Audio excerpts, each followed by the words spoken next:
Hi guys and girls, welcome back to my channel, Life and Literature. Today I'm going to be doing a book haul. If this is something you'd be interested in, then please keep on watching. I have 5 books here. What I've done is, over time I've accumulated books that have gone on my shelf that I still need to read, and also I'm a huge book buyer. So whenever I hear about a new book or see a picture on Instagram of a new book, then I have to go and buy it straight away if it's something that I'd be interested in. So these are the books that I currently have to read. I haven't read any of these yet, so it's just going to be first impressions and the books that I will probably be reading it within the next couple of months, depending on how good they are and whether I like them or not, and I continue to read them. So I'm going to be telling you the books that I will be reading over the next couple of months, and then if there's any that you'd like me to review once I have, then please comment down below. So I'm going to start off with a book that I think a lot of readers have done and gone through, is Gone Girl by Gillian Flynn. Now this is a big anticipation book for me. I've heard very mixed reviews. I've heard very good and very bad, and as well as that I know the film came out, so I haven't watched the film, so I'm going to read you the blurb and see if it's something you're interested in. There are 2 sides to every story. Who are you? What have we done to each other? These are the questions Nick June finds himself asking on the morning of his 5th wedding anniversary when his wife Amy suddenly disappears. The police suspect Nick. Amy's friends reveal that she was afraid of him, that she kept secrets from him. He swears it isn't true. A police examination of his computer shows strange searches. He says they weren't made by him, and then there are persistent calls on his mobile phone. So what did happen to Nick's beautiful wife? So I love anticipation books. As much as I love them, I also don't ever want to start them, because I find myself getting halfway through and I just need it to end. I need to know. I am one of these people that when I do watch films, I am really waiting on my edge of the seat, like continuously edging more and more forward, because I want to know what the cliffhanger is and what's going to happen. And for this, I know it's not a small kind of book. It's going to be a suspense gripping book that I have a big issue with. When I start the book, I have a problem with finishing it. I massively find myself sitting there till gone 3-4 o'clock in the morning just so that I can know what happens. I'm one of them people that I'm like, I'll just get to the end of this chapter and then I'll just get to the end of this page, and before I know it, it's gone past midnight. My eyes are straining at the sight of the book. The light everywhere is out in the road, but I'm still up trying to finish a book.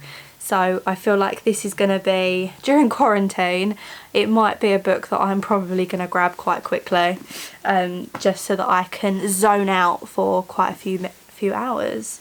The next book that I've had for a little while is The Sky is Everywhere by Jandy Nelson. I think it's Jandy Nelson. It's quite a beautiful book. It caught my eye quite quickly in the shop, and I quite liked that when I flicked through it, which I do with quite a lot of books, is it had things like this. So like a handwritten note. It has quite a few handwritten notes. I saw music. Yeah, music, strips. Lenny Walker, 17, Wuthering Heights obsessed, clarinet player, band geek. Also helpless romantic, prone to scattering poems all over the town. And as of 4 weeks ago, sisterless. A heartbreaking, heart-lifting, utterly compelling and completely unforgettable novel about his first love and first loss. So the book is, it's quite sad. Now Jandy, what brought me quite quickly is usually I do go to the first page. I read the first page and see if the writing style as well is something that I would like, and I opened it up and it actually has a note to the reader. It is text, but the background of the note is like lined paper, and I'm going to read this for you. So it says, "Dear reader, I am honoured you are going to read Lenny's story, a story very close to my heart. Without warning, she burst into my world one day wielding her clarinet and warm copy of Wuthering Heights. The next thing I knew, I was typing at the speed of light. Right on her heels were Grab in her enchanted garden of roses, Uncle Big with his wacko pyramids, and a wild sorrow rushing through them all like the Rain River, just steps from their home. I knew this sorrow. Years ago, like Lenny, I suffered a devastating loss. I wanted to explore this kind of catalytic and deeply transformational life event, but being devout romantic, I wanted to explore it through a love story. Or two. Because what's a love story without a little complication? Now, it says, I hope you enjoy this book, Jandy. Now, this beautiful book, I'm really excited to read. I feel like it's going to be a very uplifting, beautiful tale of a complicated character going through a hard time and also expressing that through different poems, which was quite lovely. And I had to look through a couple of the poems because, I mean, some of them are quite little, so I didn't read any of the larger ones just in case they gave a bit more of the story. I feel like maybe the poems will gravitate more and more towards more bigger stories and life events throughout the book. So I feel like I'm really excited to try this and learn about Lenny's character. The next book I'm going to be reading, or I've got on my shelf to read, is Dear Edward by Anne Napolitano. I think that's how you say it. Look at this book. I mean, I am a huge space fanatic. I love the space, the moon, everything to do with the stars, and this just looked very cool. And it's about a reporter holds up a copy of the New York Times to a camera to show the huge block headlines, the kind normally reserved to presidential elections and moonwalks. It reads, 191 die in a plane crash and 1 survivor. The relatives have only one question when the press briefing comes to a close. They all lean towards it like a window in a dark room. How is the boy? So Dear Edward is all about a plane crash where 191 people die, and Edward, the sole survivor, is, I'm assuming, the main character of this entire book. I don't know, I think it's from his perspective throughout the book. There's start with the plane itself and all the different characters that are kind of obviously smaller compared to Edward, I guess, and it's a story of I think he is quite young. Yeah, he's 12 years old. 12-year-old Edward is the only survivor, so this young boy, I can imagine going through this horrible, grueling time. I think majority of the beginning is about the actual plane journey itself before the crash happens, and then I think the end will be more towards Edward and the people trying to understand what had happened. So I saw a lot of people showing this book, and again I saw it on Instagram quite a bit, because Instagram's where I see a lot of people's pictures and a little brief review that people enjoy. So I saw this and thought it's too beautiful and interesting a story that it seems a bit different to what I'm used to. It doesn't seem like a mystery or a crime or a thriller or a love story. It seems more of a beautiful written acknowledgement of someone going through a hard time and I guess how they deal with it. I think that's what the book's about, so I'm really excited to start reading this one. The next book is the book I have already started, so I've only just started. I'm only about 20 pages in, or a little bit more. 52. I'm 52 pages in, and that's The Binding. This is by Bridget Collins. Now look at this book. I have a massive thing for actual old books. I love and collect old books. I go to antique fairs, I go to old antique shops and I get antique books. So when I saw this and saw this was the binding of the book, I just needed it. And also the story is very interesting. So it's not actually on the back. The back's the acknowledgements of people that enjoyed the book. So it says, imagine you could erase your grief. Imagine you could forget your pain. Imagine you could hide a secret. Forever. Emma Farmer is working in the fields when a letter arrives summoning him to begin an apprenticeship. He will work for a bookbinder, a vocation that arouses fear, superstition and prejudice, but one neither he nor his parents can afford to refuse.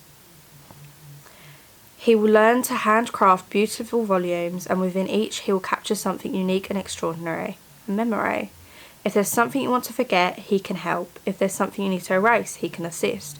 Your past will be sorted safely into a book, and you will never remember your secret, however terrible. In a vault under his mentor's workshop, row upon row of books and memories are meticulously stored and recorded. Then one day Emmett makes an astonishing discovery. One of them has his name on it. So I thought this was quite an interesting book. It's kind of a fantasy world, but not in the typical vampire, werewolf sense, I guess. It's more of a world where so far it seems like books are forbidden. Books are seen as very scary because they are known for keeping people's secrets, that they're hidden memories that people want to forget, and once they're in there the person does forget. So far I'm really enjoying the writing styles that Bridget Collins has put in the book. It also has purple pages, which I thought was quite, it touched my old gothic like inner self. So I feel like this book is going to be it is a slow burner. I'm 52 pages in and he's only just started to become an apprentice, and he's starting to gauge that something's not quite right, but I feel like it is going to be a little bit of a slow burner. So I would really recommend this book already, even though I'm 50 pages in, because it seems quite intriguing. It's quite a page turner suspense book, but not in the typical sense of a huge fight scene or a huge romantic scene. So it'll be interesting to see what the suspense leads to, and then I guess because he finds his book, it'll be a case of what is he going to do with that information, and what is his secret that he wanted to get rid of so intently. So I'm quite excited to see what his secret will be, but more than likely if I'm going to review any of these books, that'll probably be the first, because I'm already on my way with that one. The next book is probably the most seen book I have really come across, and I'm quite excited to start it because it seems like a whole gripping development world that I really only got with the Mortal Instruments and the Hunger Games and the Divergent series. So this is Crescent City by Sarah Jane Maas. Now, if you haven't read this book or haven't got it already in your wish list or in your basket, I'm sure you have seen this somewhere and someone talking about it, especially if you love Bookstagram. This is a bound by blood, tempted by desire, unleashed by destiny. Also, can I just say, look at this. That's beautiful. Also, this image I think is really beautiful. I love moons. So Bryce Quinlan, I think that's how you say it. Bryce Quinlan used to light up Crescent City, partying all night in the clubs where the strict classes of angel, shifter, human and fae merge into a sea of beautiful bodies. And then a demon murdered her closest friends. 2 years later, when the supposed killer is behind bars but the crimes start up again, the city's leaders command Bryce to help investigate.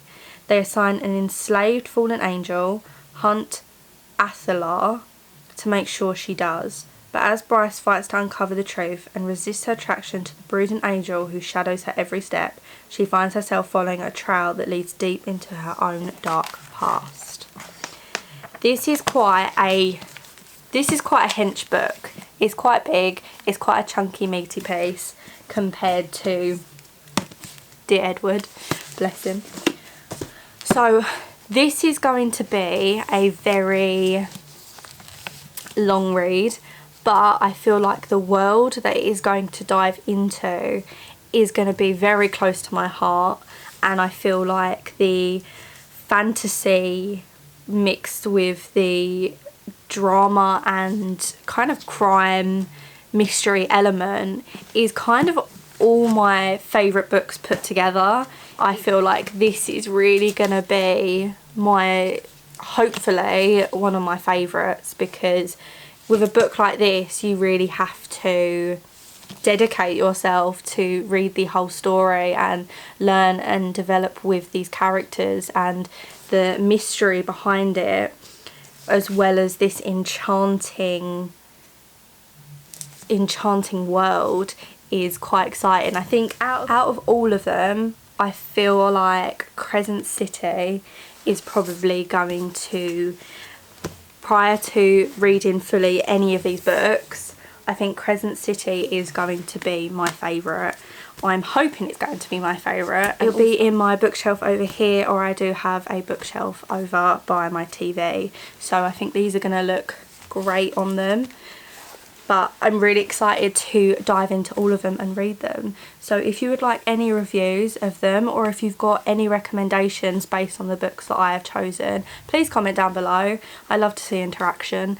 And like this video if you enjoyed it, and subscribe if you haven't already.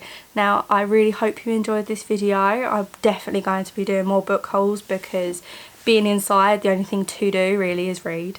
So I really hope you enjoyed this video, and I will see you soon. Bye.